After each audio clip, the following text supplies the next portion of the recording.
Gisurpresa si Justin Brownlee kay L. Francis Chua. Naging emosyonal na si Justin Brownlee. Nalipay si Justin Brownlee dahil sa natanggap niyang regalo galing kay L. Francis Chua. Mauna itong pag-usapan karon. Kung bago pa lang mo sa akong channel, pwede bang humiling pakipalo, subscribe para updated kayo sa mga bagong video. Grabe kanindot sa gipakitang duwa sa atong leisure player nga si Justin Brownlee. Dito sa Asian team, dako siyang natabang sa atong national team para makadaog bawat duwa. Deserve na ni Justin Brownlee nga tagaan og financial bonus.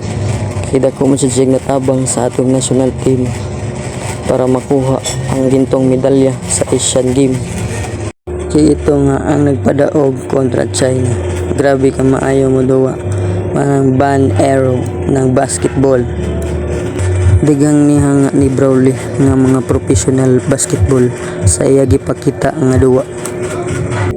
Ang flick-topper nga si Looney humanga sa gipakita niyang duwa. At pag-uli sa atong national team sa Pilipinas na naday regalo giandam si Francis Chua kay Justin Brownlee.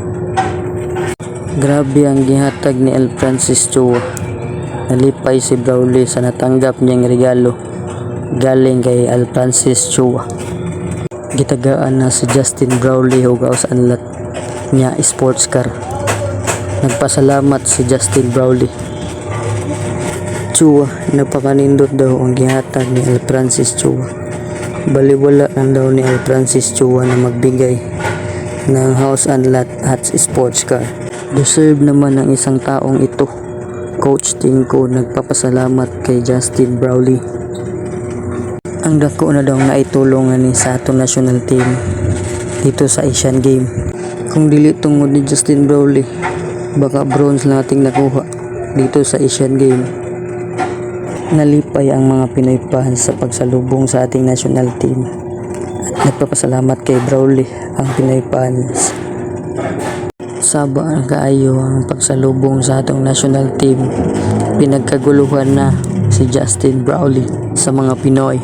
Tihin nyo mga kabowlers, deserve baka ni Brownlee ang binigay ni L. Francis Chua nga regalo? Comment lang ang inyong opinion. Atong suportaan atong bansa ang naglan arrow sa China. Atong suportaan ang ating kababayan nga naglan arrow sa iba't ibang bansa. Ari na lang takutob mga kabowlers.